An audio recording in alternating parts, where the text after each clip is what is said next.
প্রিয় শিক্ষার্থী বন্ধুরা,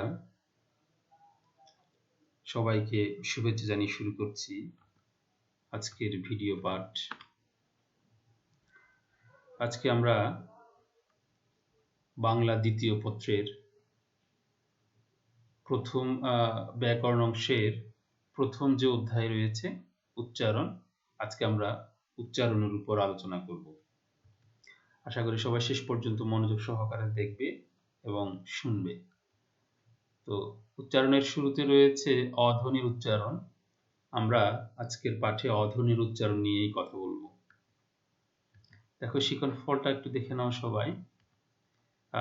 উচ্চারণ আজকের এই পাঠ শেষে তোমরা উচ্চারণ কি তা বলতে পারবে, অধ্বনির সংবৃত উচ্চারণ বর্ণনা করতে পারবে এবং অধ্বনির বিবৃত উচ্চারণ বর্ণনা করতে পারবে। তো আমরা শুরু করছি, দেখো অধ্বনির উচ্চারণ। ঠিক আছে, বাংলা লিখিত ভাষায় ব্যবহৃত অ এর উচ্চারিত রূপ হচ্ছে দুটি।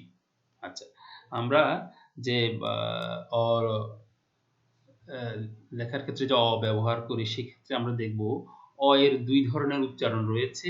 একটি হচ্ছে অর্ধবিবৃত, যেটাকে আমরা এখানে বিবৃত হিসেবেই চিহ্নিত করব এবং সেটাকে বিবৃতি হিসেবে আমরা লিখব। আর অন্যটি হচ্ছে ও সংবৃত, অর্থাৎ একটু উদাহরণের সাহায্যে আমরা একটু বুঝে নিই। দেখো, যেমন এখানে অ এবং তরস্য ইকার, ঠিক আছে, আমরা দেখতে পাচ্ছি অ এবং তরস্য ইকার। এই অ এর উচ্চারণ দুই রকম হবে। একটি হচ্ছে অ এর উচ্চারণ অ এর মতো, আরেকটি হচ্ছে অ এর উচ্চারণ ও এর মতো। আচ্ছা, এখানে যদি আমরা দেখতে পাচ্ছি অ, তো অ এর উচ্চারণ যদি আমরা অ এর মতো করি তাহলে এটা অতি হয়ে যাবে, কিন্তু আমরা তো আসলে অতি উচ্চারণ করতে চাচ্ছি না, আমরা উচ্চারণ করব এখানে অতি। উচ্চারণটা ঠিক, উচ্চারণটা কি হবে? অতি। আচ্ছা, এটাই হচ্ছে যে অধ্বনির সংবৃত উচ্চারণ বলবো আমরা, বা ও বদ উচ্চারণ, ও এর মতো। তাহলে অ এর দুটি উচ্চারণ রয়েছে, একটি হচ্ছে ও এর মতো বা সংবৃত উচ্চারণ, আরেকটা দেখো আমরা এখানে অ এর উচ্চারণটা অ এর মতোই করছি, এখানে আর ও এর মতো হচ্ছে না, অ এর উচ্চারণ অ এর মতো। এখানে দেখো অমর, ঠিক আছে, এটাকে আমরা বলবো বিবৃত বা অ এর মতো বা স্বাভাবিক উচ্চারণ। তাহলে আমরা দেখে নিলাম অ এর উচ্চারিত রূপ হচ্ছে দুটি, একটি হচ্ছে যে অ এর উচ্চারণ ও এর মতো হয়, আর একটি হচ্ছে অ এর উচ্চারণ অ এর মতোই হয়। যেটা যেটা ও এর মতো হয় সেটাকে আমরা সংবৃত উচ্চারণ বলছি, আর যেটা অ এর উচ্চারণ অ এর মতো হয় সেটাকে আমরা বিবৃত উচ্চারণ বলছি। আচ্ছা, চলো আমরা মূল যে ইয়েগুলো রয়েছে, নিয়মগুলো রয়েছে সেখানে যাচ্ছি। তার আগে আমরা একটু দেখে নিই যে অ এর উচ্চারণের যে নিয়মগুলো বা বৈশিষ্ট্যগুলো আমরা পড়বো। সেক্ষেত্রে আদ্য অ, মধ্য অ ও অন্ত বা শেষের অধ্বনির উচ্চারণের সংবৃত এবং বিবৃত উচ্চারণ নিয়ে আমরা আলোচনা করব। ঠিক আছে, তো এক এক করে আমরা একটু দেখে নিব। প্রথমে আমরা দেখব যে আদ্য অধ্বনির সংবৃত উচ্চারণ। ঠিক আছে, আদ্য মানে শুরুর অধ্বনির সংবৃত উচ্চারণের প্রথম একটা নিয়ম দেখো, আদ্য অ এর পর ই বা উ ধ্বনি থাকলে সেই আদ্য অ এর উচ্চারণ সংবৃত বা ও এর মতো হয়। আচ্ছা, উদাহরণের সাহায্যে আমরা একটু দেখে নিচ্ছি। দেখো, যেমন কি আদ্য অ এর পরে কি আছে, ই বা উ ধ্বনি বলছে, তাহলে আমরা আদ্য অ এর পরে ই ধ্বনি দেখতে পাচ্ছি, তাহলে সেক্ষেত্রে কি হবে, আদ্য অ এর উচ্চারণ ও এর মতো হবে। তাহলে আমরা কি উচ্চারণ করছি, এটা ও তি, কারণ কি আদ্য অ এর পরে ই ধ্বনি দেখতে পাচ্ছি। আচ্ছা, আরেকটা উদাহরণ দিচ্ছি। দেখো, আদ্য অ এর পরে উ ধ্বনি রয়েছে, যেমন ম। আচ্ছা, এখানে একটি কথা থাকতে পারে যে এতক্ষণ তো আমরা অ দেখলাম, কিন্তু এখানে তো ম দেখতে পাচ্ছি, অ কোথায়? তোমাদের নিশ্চয়ই সেটা জানা আছে যে প্রত্যেক ব্যঞ্জন ধ্বনির সাথে একটি নিহিত অ রয়েছে। ঠিক আছে, একটি হচ্ছে স্বাধীন বা স্বতন্ত্র অ, এটা হচ্ছে অ যেটা আমরা দেখতেই পাচ্ছি, আরটি হচ্ছে ব্যঞ্জনাশ্রয়, অর্থাৎ ব্যঞ্জন ধ্বনির সাথে একটি অধ্বনি আশ্রিত রয়েছে, যেটাকে আমরা দেখতে পাচ্ছি না কিন্তু উচ্চারণ করতে হবে আমাদের বা উচ্চারণ করি, কারণ এই অধ্বনি ছাড়া আমরা কোনো ব্যঞ্জন ধ্বনি উচ্চারণ করতে পারবো না। যেমন ম, ক, খ, প্রত্যেক ব্যঞ্জনের সাথে কি রয়েছে, শেষে একটি অধ্বনি রয়েছে। আচ্ছা, তো সেই হিসাবে ম মানে এখানে অ আছে। হ্যাঁ, তাহলে আদ্য অ এর পরে কি ধ্বনি আছে, উ ধ্বনি আছে। তাহলে আদ্য অ এর পরে যদি উ ধ্বনি থাকে, নিয়ম অনুযায়ী কি হবে, আদ্য অ এর উচ্চারণ ও এর মতো হবে, অর্থাৎ আমরা ম এর সাথে যে অ রয়েছে তাকে ও বৎ উচ্চারণ করলে বা ও এর মতো উচ্চারণ করলে এটা কেমন হয়? ম ওকার হয়, মধু। তো শিক্ষার্থী বন্ধুরা আমরা বুঝতে পারলাম একটা হচ্ছে স্বাধীন অ, ঠিক আছে, আরেকটা হচ্ছে নিহিত অ বা লুকায়িত অ, সেটা ব্যঞ্জন ধ্বনির সাথে থাকে। আচ্ছা, আমরা আরেকটি নিয়ম দেখছি, দেখো, আদ্য অ এর পর রিকার থাকলে সেই আদ্য অ এর উচ্চারণ সংবৃত বা ও এর মতো হয়।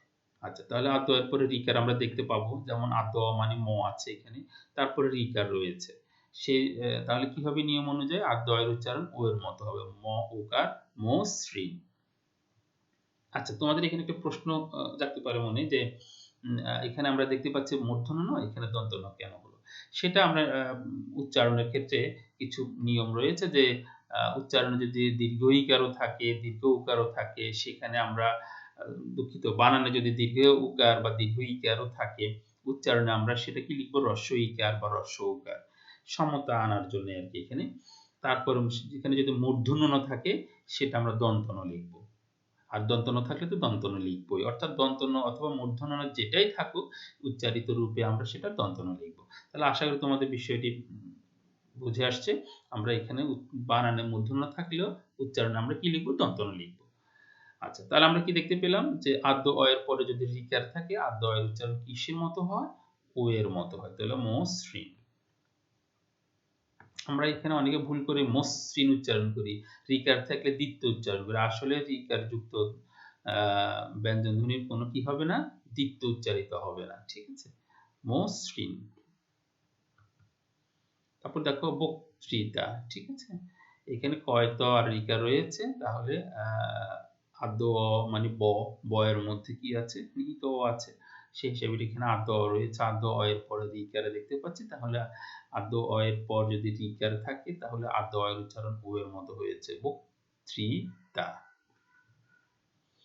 তো শিক্ষার্থী বন্ধুরা আমরা আদ্য অ ধ্বনির তৃতীয় নিয়মে যাচ্ছি, দেখো, আদ্য অ ধ্বনির উবদ উচ্চারণ বা সংবৃত উচ্চারণের ৩ নম্বর নিয়ম, আদ্য অ এর পর জ ফলা থাকলে সেই আদ্য অ এর উচ্চারণ সংবৃত বা ও এর মতো হয়। আচ্ছা, উদাহরণের সাহায্যে আমরা বোঝার চেষ্টা করি, দেখো। তাহলে কথা হচ্ছে যে কি, আদ্য অ মানে প আছে এখানে, প মানে হচ্ছে আদ্য অ আছে। আচ্ছা, আদ্য অ এর পরের ধ্বনিতে কি আছে? জ ফলা আছে। তাহলে নিয়ম অনুযায়ী কি হবে? আদ্য অ এর উচ্চারণ ও এর মতো হলো পদ্য। এটা কি হবে তাহলে? এখানে কি হবে? বন্য, ব ওকার উচ্চারিত হবে। তাহলে নিয়মটা আমি আবার বলছি, আদ্য অ এর পরের ধ্বনিতে যদি জ ফলা থাকে, তাহলে আদ্য অ এর উচ্চারণ কিসের মতো হবে? ও এর মতো বা ওবৎ বা সংবৃত হবে। আচ্ছা, এখানে দেখো ৪ নাম্বার নিয়ম, আদ্য অ এর পর ক্ষীয় বর্গীয় জ ঞ থাকলে সেই আদ্য অ এর উচ্চারণ সংবৃত বা ও এর মতো হয়। উদাহরণের সাহায্যে আমরা দেখি নিই। যেমন আদ্য অ মানে দ, আদ্য অ এর পর কি রয়েছে? ক্ষীয় রয়েছে। তাহলে নিয়ম অনুযায়ী আমরা কি লিখবো? এখানে কি উচ্চারণ করব? সেটা হচ্ছে দ এর উচ্চারণ ও এর মতো হবে, হ্যাঁ? দ এর সাথে যে অ রয়েছে তার উচ্চারণ ও এর মতো হবে। তাহলে কি হবে? দক্ষ। এখানে একটু খেয়াল করে দেখো, এটা ক্ষীয়, ক্ষীয়র উচ্চারণ কিন্তু ক শব্দ খ এর মতো হয়। এ বিষয়ে আমরা পরবর্তী একটি লেকচারে তোমাদেরকে আমি বিস্তারিত বলবো, ঠিক আছে?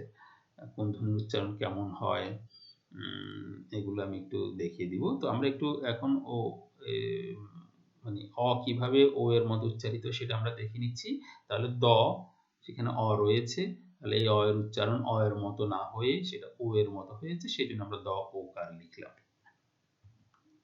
তাহলে এটাও কি হবে? যোগ্য, ঠিক আছে?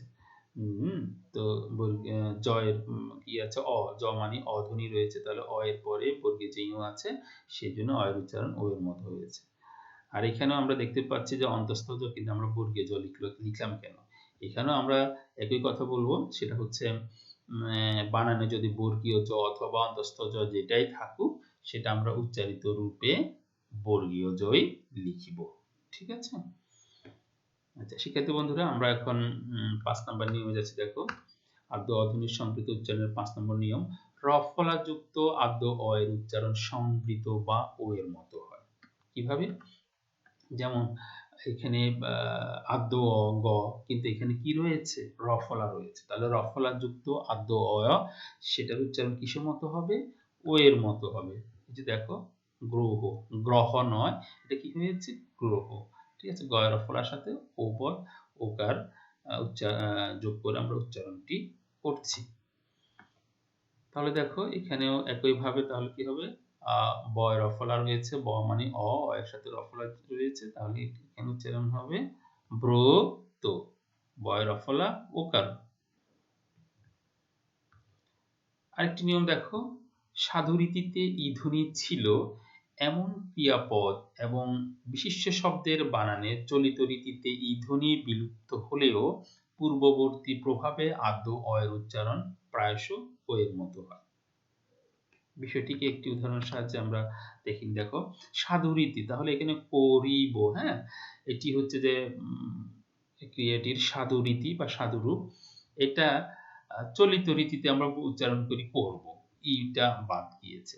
আচ্ছা, কিন্তু দেখা যাচ্ছে যদি আমরা এই সাধুরীতিতে উচ্চারণ করি, তাহলে নিয়ম অনুযায়ী আদ্য অ এর পরে ই বা উদ্ধৃতি থাকলে আদ্য অ এর উচ্চারণ ও এর মতো হবে। তাহলে এখানে করিব, কারণ ক আদ্য অ তারপর ই ধ্বনি রয়েছে। এখন কথা হচ্ছে এখানে নিয়মে যেটা বলা আছে সেটা হচ্ছে এখানে ই বিলুপ্ত হয়ে গেলেও ওই যে পূর্ববর্তী যে প্রভাবের কারণে ঠিক উচ্চারণটা রয়ে যাবে, আদ্য অ এর উচ্চারণ ও এর মতোই রয়ে যাবে।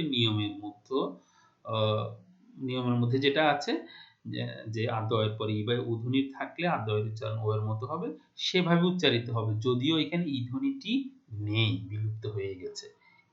এটাই হচ্ছে যে নিয়মের কথা, যে চলিত রীতিতে ই বা উদ্ধৃতি বিলুপ্ত হয়ে গেলেও, হ্যাঁ, সেটাও পূর্বের যে বানান থেকে এই বানানটি এসেছে, যে রীতি থেকে এই শব্দটি এসেছে, সে পূর্বের রীতি অনুযায়ী উচ্চারণটা হচ্ছে, আদ্য অ এর উচ্চারণটা হচ্ছে। বোঝা গেছে আশা করি। তাহলে এখানে করিব আর এখানে করব, ক এর উচ্চারণ মানে আদ্য অ এর উচ্চারণ ও এর মতোই হচ্ছে। আরেকটি উদাহরণ দিচ্ছি দেখো, এটাও তেমনি, বলিব থেকে চলিত রূপ হচ্ছে বলবো, তো উচ্চারণটা প ওকারই হচ্ছে।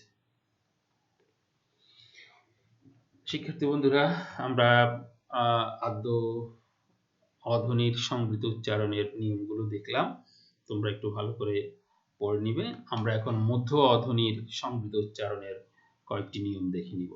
তাহলে মধ্য অধ্বনির সংবৃত উচ্চারণের প্রথম নিয়ম দেখো, মধ্য অ এর পর ই বা উদ্ধৃতি থাকলে সেই মধ্য অ এর উচ্চারণ সংবৃত বা ও এর মতো হয়। যেমন মধ্য অ হচ্ছে ক, তাহলে মধ্য অ এর পর কি আছে, ই ধ্বনি রয়েছে, এই যে ই ধ্বনি আমরা দেখতে পাচ্ছি, তাহলে মধ্য অ এর মানে মাঝখানের অয়টির উচ্চারণ কি হবে, ও এর মতো, তাহলে কা কো লি। তারপর দেখো মধ্য অ, এখানে ক, ক এর পরে কি রয়েছে, উ ধ্বনি রয়েছে, তাহলে মধ্য অ এর উচ্চারণ ও এর মতো হবে, সেটা হচ্ছে স করুন। এখানেও আমরা দেখতে পাচ্ছি দন্ত স, আর এখানে উচ্চারিত রূপে আমরা তালব্য স কেন লিখলাম। এখানেও আমি একই কথা বলবো যে আমরা উচ্চারণটা যদি স এর মতো হয়, তাহলে সেটা দন্ত স থাকুক আর তালব্য স থাকুক, তাহলে আমরা কি লিখবো, তালব্য স লিখবো। আর উচ্চারণটা যদি আমরা স এর মতো করি, তাহলে সেটা তালব্য স হোক কিংবা দন্ত স হোক, আমরা দন্ত স লিখবো। আমি আবার বলছি, উচ্চারণ যদি বানানে যাই থাকুক, উচ্চারণ যদি স এর মতো হয়, তাহলে আমরা উচ্চারিত রূপে তালব্য স লিখব। বানানে যাই থাকুক, উচ্চারিত রূপে যদি আমরা স এর মতো উচ্চারণ করি, তাহলে সেটা দন্ত স লিখব। ঠিক আছে, তাহলে যেহেতু এখানে দন্ত স থাকলে উচ্চারণ করতেছি আমরা স এর মতো, স করুন, তাহলে স করুন, স উচ্চারণ যেহেতু করছি, তাহলে আমরা এখানে তালব্য স লিখলাম। আর মূর্ধন্য কেন দন্ত ন হলে সেটা আমি আগেই বলে নিয়েছি। তৃতীয় নিয়মটি দেখো, মধ্য অ এর পর রিকার থাকলে সে মধ্য অ এর উচ্চারণ সংবৃত বা ও এর মতো হয়। তাহলে মধ্য অ এর উচ্চারণ রিকার, মধ্য অ এর পরে রিকার, তাহলে মধ্য অ এখানে ক তারপরে রিকার রয়েছে, সে তাহলে কি হবে, মধ্য অ এর উচ্চারণ ও এর মতো হবে। কেমন, লোক নৃত্য। ঠিক আছে, তাহলে মাঝখানের অ এর উচ্চারণ ও এর মতো হয়েছে, এই যে আমরা দেখতে পাচ্ছি অ ওকার। আরেকটি উদাহরণ দেখো, তাহলে মধ্য অ উপ, মধ্য অ হচ্ছে প, তারপরে রিকার রয়েছে, তাহলে প এর উচ্চারণ কিসের মতো হবে, ও এর মতো। প এর সাথে যে অ রয়েছে তার উচ্চারণ ও এর মতো হবে, সেই অনুযায়ী উপবৃত্ত।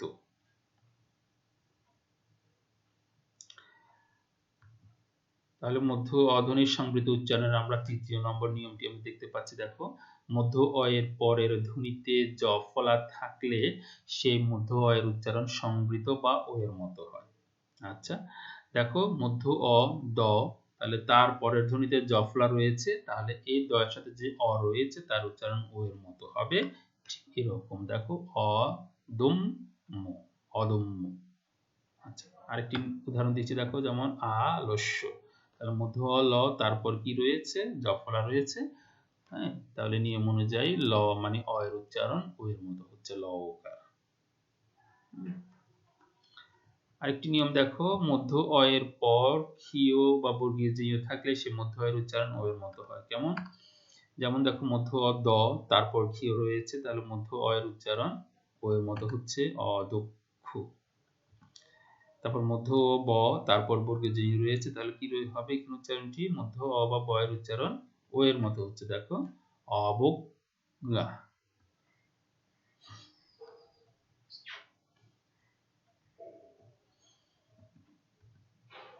আমরা মধ্য অধ্বনির সংবৃত উচ্চারণের ৫ নম্বর নিয়মটি দেখে নিব এখন। মধ্য অ এর আগে অ, আ, এ, ও এই ৪টি ধ্বনির যে কোনোটি থাকলে সেই মধ্য অ এর উচ্চারণ সংবৃত বা ও এর মতো হয়। আচ্ছা, উদাহরণের সাহায্যে বুঝে নিচ্ছি দেখো, যেমন ক, ম, ল, তাহলে মধ্য অ হচ্ছে ম, তার আগে পূর্বে তাহলে কি রয়েছে? অ রয়েছে, ক মানে অ, তাহলে মধ্য অ এর উচ্চারণ কেমন হবে? মধ্য অ এর উচ্চারণ এই যে ম এর সাথে যে অ রয়েছে তার উচ্চারণ ও এর মতো হচ্ছে কমল। ঠিক আছে? আরেকটি কথা বলে রাখি, কেন হসন্ত দিচ্ছি, যে তোমাদের মনে প্রশ্ন জাগতে পারে, স্যার হসন্ত কেন দিচ্ছি? হ্যাঁ, হসন্ত দিচ্ছি হচ্ছে যে যদি আমরা অ ধ্বনির উচ্চারণ না করি, অ এর উচ্চারণ যদি ও এর মতো যদি না হয় বা অ এর মতো যদি না হয় তাহলে হসন্ত হবে। অর্থাৎ আমরা জানি যে ব্যঞ্জন ধ্বনির সাথে, প্রত্যেকটি ব্যঞ্জন ধ্বনির সাথে একটি নিহিত অ রয়েছে, সেই অটি যদি আমরা উচ্চারণ করতে না চাই তাহলে হসন্ত দিতে হবে। ঠিক আছে? হসন্ত দিয়ে আমরা সে অ ধ্বনিটি লুপ্ত করি বা লোপ করি। ঠিক আছে? সেটা তোমাদের আগে থেকেই জানা আছে নিশ্চয়ই। তো যেহেতু আমরা এখানে ল এর সাথে যে অ রয়েছে সেটা উচ্চারণ করছি না, সেই জন্য হসন্ত দিচ্ছি কমল। কানন, ঠিক আছে? কেন? কারণ হচ্ছে যে মধ্য অ দন্ত ন, তার পূর্বে রয়েছে আ ধ্বনি, সেই জন্য মধ্য অ এর উচ্চারণ ও এর মতো হচ্ছে কানন। তারপরে দেখো, মধ্য অধ্বনির সংবৃত উচ্চারণের ৬ নম্বর নিয়ম, বেশ কিছু তৎসম শব্দ স্বাধীন ব্যবহারে হসন্ত উচ্চারিত হলেও সমাসবদ্ধ অবস্থায় পূর্বপদের শেষের অ রক্ষিত হয়ে ও এর মতো উচ্চারিত হয়। আচ্ছা, বিষয়টি কি?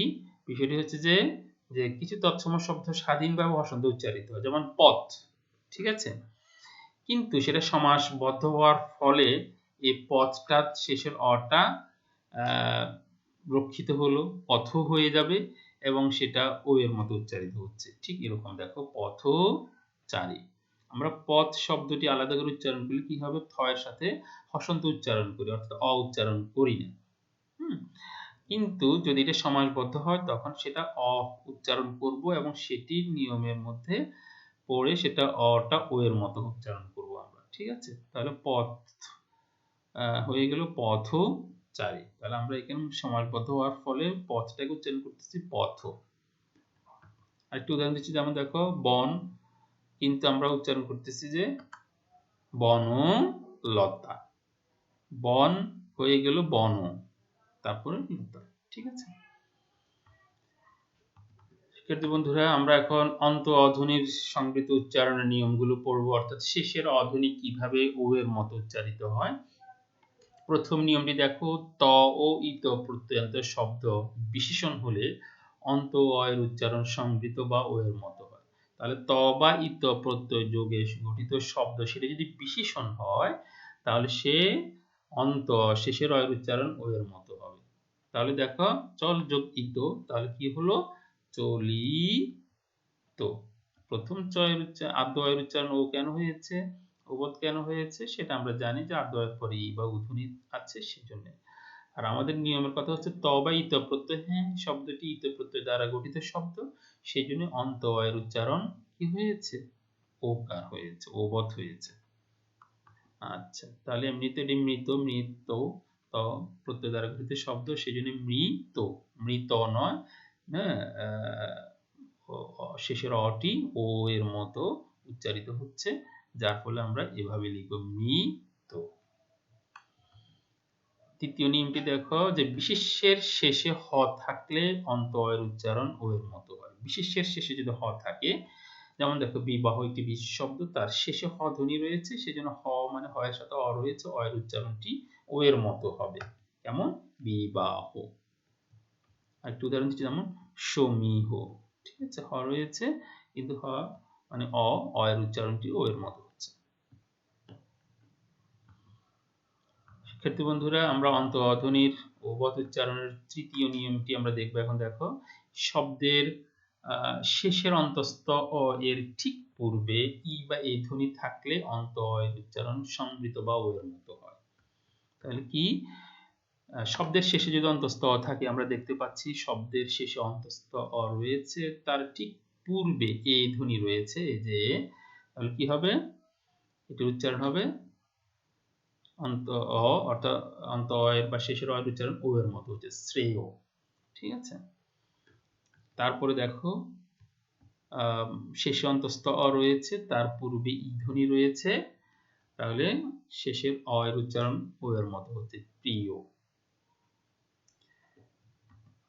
আরেকটি নিয়ম দেখো অন্ত অধ্বনির ওবত উচ্চারণের 4 নম্বর নিয়ম, শব্দের শেষের যুক্ত ব্যঞ্জনের অ সর্বদা সংবৃত বা ও এর মতো উচ্চারিত হবে। তাহলে শব্দের মধ্যে যে যুক্ত ব্যঞ্জন থাকে, সে যুক্ত ব্যঞ্জনের শেষের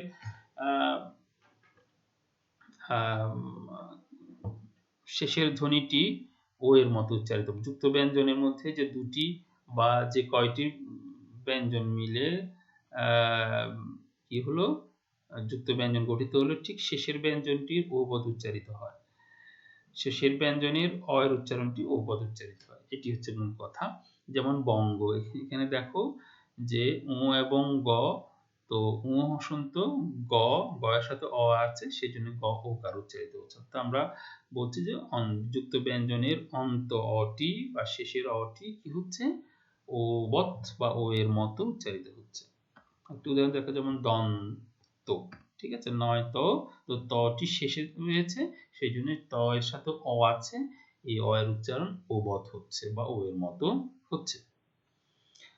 শিক্ষার্থী বন্ধুরা, আশা করি তোমরা এই নিয়মটি বুঝতে পেরেছো।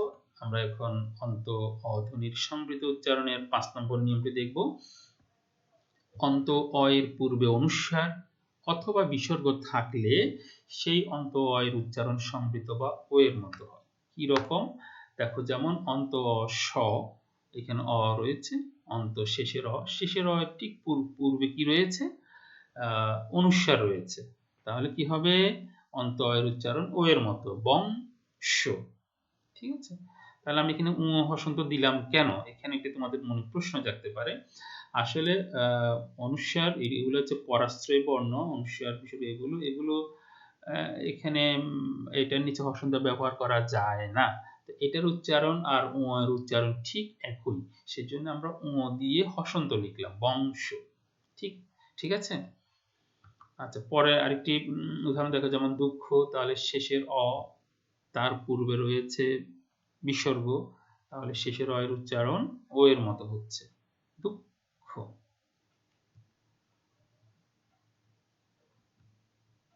আচ্ছা, তাহলে অন্ত অধ্বনির সংবৃত উচ্চারণের আরেকটি নিয়ম দেখো, 6 নম্বর নিয়ম, ক্রিয়াপদের অন্ত ও সাধারণত সংবৃত বা ও এর মতো উচ্চারিত হয়।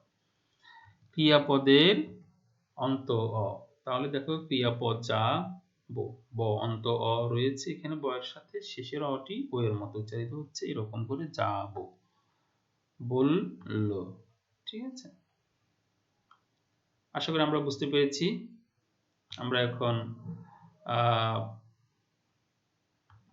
আরো একটি নিয়ম দেখতে পাচ্ছি, দেখো অন্ত অধ্বনির সংবৃত উচ্চারণের 7 নম্বর নিয়ম, তর এবং তম। তাহলে তর এবং তম, আমরা প্রত্যয় দ্বারা গঠিত শব্দের অন্ত যে অটি রয়েছে, তর, র এবং ম, এটির সাথে অন্ত অ, শেষ অ, এইটি কি উচ্চারিত হবে, কিভাবে উচ্চারিত হবে, সংবৃত বা ও এর মতো উচ্চারিত হবে।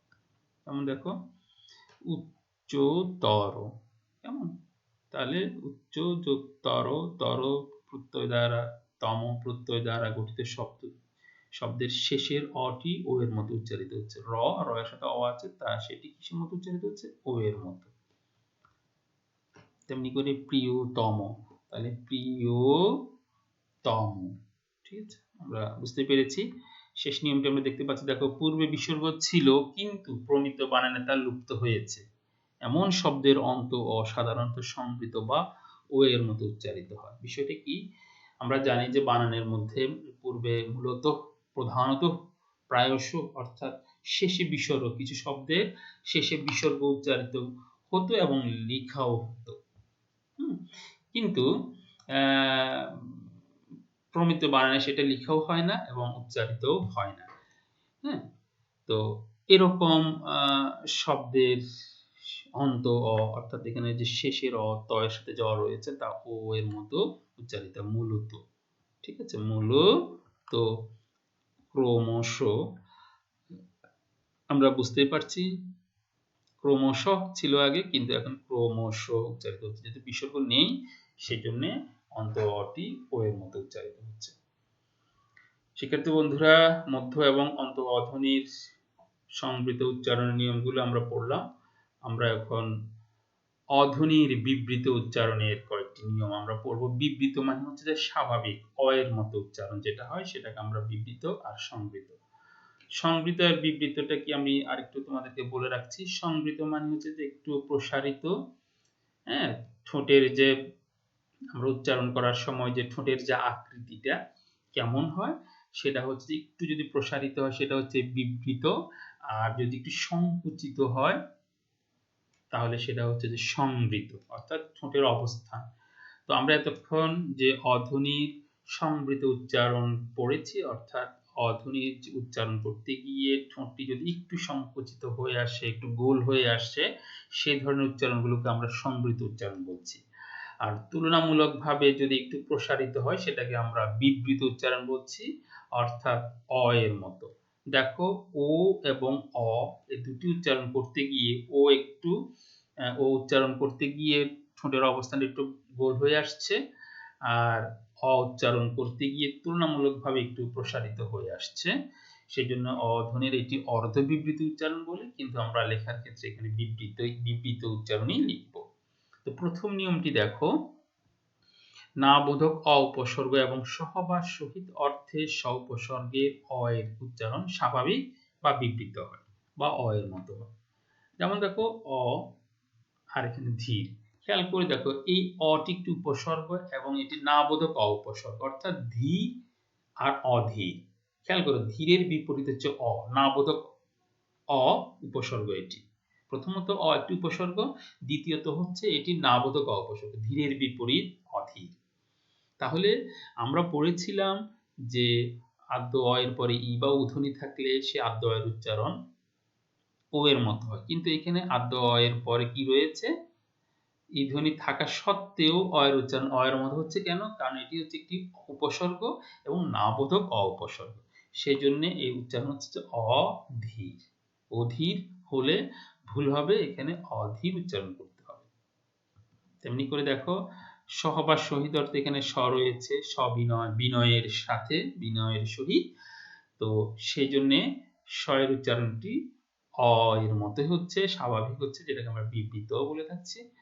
তো এই আশা করি তোমরা বুঝতে পেরেছ। আরেকটি নিয়ম দেখো, একাক্ষর শব্দের রফলাযুক্ত আদ্য অ এর পর অন্তঃস্থ থাকলে সাধারণত আদ্য অ এর উচ্চারণ স্বাভাবিক বা বিবৃত হয়। আচ্ছা, প্রথমত আমাদের এখন বুঝতে হবে একাক্ষরটি কি জিনিস, অক্ষর কি। হ্যাঁ, অক্ষর আমরা হয়তো যদি মনে করে থাকি যে অ আ ক খ এগুলো একটি অক্ষর, এগুলো অক্ষর নয়, এগুলো হচ্ছে যে বর্ণ। ঠিক আছে, আর অক্ষর হচ্ছে যে এটা একটি লিটারারি টার্ম। অক্ষর মানে হচ্ছে যে আমরা ইংরেজিতে সিলেবল বলে থাকি, সিলেবলের বাংলা হচ্ছে অক্ষর। হ্যাঁ, তো আমরা যেমন বাংলাদেশ, এখানে আমরা ট্রাই সিলেবল বলি, ঠিক আছে, কারণ তিনটা সিলেবল আছে, তাহলে আমরা বাংলা কি বলবো? তিনটি অক্ষর আছে। হ্যাঁ, তো অক্ষর আমরা বুঝতে পারলাম যে নিঃশ্বাসের এক প্রয়াসে যতটুকু উচ্চারণ করতে পারি সেটি হচ্ছে যে অক্ষর বা সিলেবল। আচ্ছা, তাহলে এখানে খেয়াল করে দেখো, ক্রয়, এখানে আমরা যদিও বর্ণ একাধিক বর্ণ দেখতে পাচ্ছি, কিন্তু অক্ষর আসলে একটি। আশা করি তোমাদের বিষয়টি পরিষ্কার হয়েছে যে অক্ষর বলতে আমরা এখানে সিলেবলের বাংলাকে বুঝে থাকবো। তাহলে এখানে কথা হচ্ছে যে একাকার শব্দে রফলা যুক্ত আদ্য অয়ের পর, তাহলে রফলা যুক্ত আদ্য অয়, এখানে ক এর সাথে রফলা রয়েছে, রফলা যুক্ত আদ্য অয়ের পর অন্তঃস্থ রয়েছে। যদি রফলা যুক্ত আদ্য অয়ের পর অন্তঃস্থ থাকে তাহলে কি হবে? আদ্য অয়ের উচ্চারণ স্বাভাবিক হবে। এটা ক্রয় হবে না, এটা হবে ক্রয়। কারণ আমরা পড়েছিলাম রফলা যুক্ত আদ্য অয়ের উচ্চারণ ও এর মতো হয়, কিন্তু এখানে ও এর মতো হচ্ছে না। কারণ হচ্ছে রফলা যুক্ত আদ্য অয়ের পর কি রয়েছে? অন্তঃস্থ রয়েছে। তাহলে তার উচ্চারণ কেমন হবে? ক্রয়। এই যে অন্তঃস্থ নিচে আমরা হসন্ত দিয়ে দিলাম, হসন্ত মানে হচ্ছে এখানে অ নেই। তেমনি করে তয় রফলা, এখানে এটি কিন্তু তয় রফলা, এর উপর মাত্রা মানে তয় রফলা। তোমরা লিখতে গিয়ে অনেকেই ভুল করো, কারণ হচ্ছে যে এই তয় রফলা লিখতে গিয়ে ওই এর মতো করে লিখে চলে যাও, মাত্রা দাও না, তাহলে কিন্তু পুরোটাই ভুল। যাই হোক, তো ত্রয় এখানেও রফলা যুক্ত আদ্য এর পরে অন্তঃস্থ রয়েছে বিধায় আদ্য এর উচ্চারণ অ এর মতোই থাকলো, ত্রয়। শিক্ষার্থী বন্ধুরা, আমরা এখন ধ্বনির বিবৃত উচ্চারণের ৩ নম্বর নিয়মটি দেখছি। দেখো, না বোধক অ উপসর্গ এবং সহ বা সহিত অর্থে স্ব উপসর্গযুক্ত শব্দের মধ্য অ এর উচ্চারণ সাধারণত স্বাভাবিক বা বিবৃত হয়। আচ্ছা, তাহলে মধ্য অ, ম, তার উচ্চারণ অ এর মতোই হবে, কারণ সামনে যে অটি রয়েছে উপসর্গটি সেটি না বোধক অ উপসর্গ, কারণ মরের বিপরীত হচ্ছে অমর, যেটা মৃত্যু হয় না, এরকম। তাহলে অমর। তেমনি করে দেখো, স বল, মাঝখানের অটির উচ্চারণ সবসময় এখানে অ হবে যদি তার সামনে স হ বা সহিত অর্থে স উপসর্গ থাকে।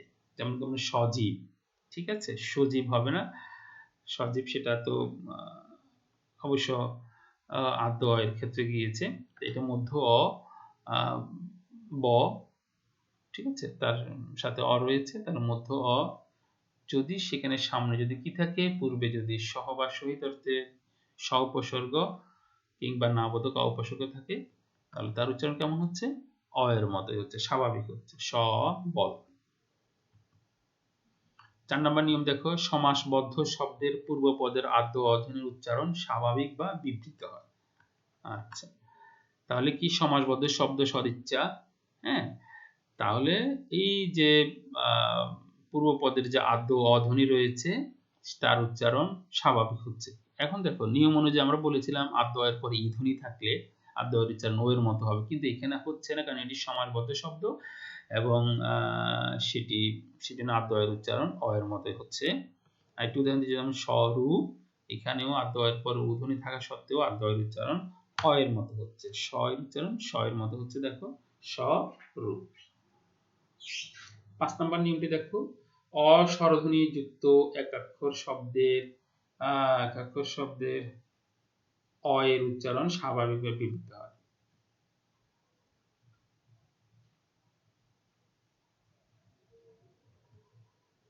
নিয়মটি উদাহরণ দেখো, তাহলে নজ, এটি হচ্ছে একাক্ষর শব্দ। হ্যাঁ, একাক্ষর মানে আমরা বলেছিলাম যে এটি কি হবে? মনোসিলেবল, যেটাকে এক সিলেবল বলছি আমরা, নজ। তাহলে এটি কি একাক্ষর শব্দ, তাহলে অ এর উচ্চারণ কি হচ্ছে? স্বাভাবিক হচ্ছে। দেখো, ট এর উচ্চারণ ট এর মতো হচ্ছে, টব, টোব হবে না, নোদ হবে না, ইত্যাদি। তাহলে নদ, নয়ের সাথে যে অ রয়েছে তার উচ্চারণ স্বাভাবিক হচ্ছে, ট এর সাথে যে অ রয়েছে তার উচ্চারণ স্বাভাবিক হচ্ছে। তো শিক্ষার্থী বন্ধুরা, আমরা অধ্বনির বিবৃত উচ্চারণের 5টি নিয়ম দেখলাম, আর অধ্বনির সংবৃত উচ্চারণের বেশ কয়েকটি নিয়ম দেখলাম আমরা, আদ্য, মধ্য, অন্ত, অধ্বনি। এই নিয়মগুলো তোমাদের একটু ভালো করে পড়তে হবে, ঠিক আছে? যেহেতু আমরা যদি শব্দের উচ্চারণ লিখতে যাই তখন অবশ্যই নিয়মগুলো জানা থাকতে হবে, না হলে আমরা ভুল করে বসবো। আমাদের বাড়ির কাজ দিয়ে দিচ্ছি, অধ্বনির সংবৃত ও বিবৃত উচ্চারণ নিয়মগুলো অনুশীলন করবে, ঠিক আছে? তো আজকের পাঠ বোধহয় এখানে শেষ হচ্ছে। সবাইকে ধন্যবাদ। মনোযোগ সহকারে এতক্ষণ আমার এই পাঠটি গ্রহণ করার জন্যে।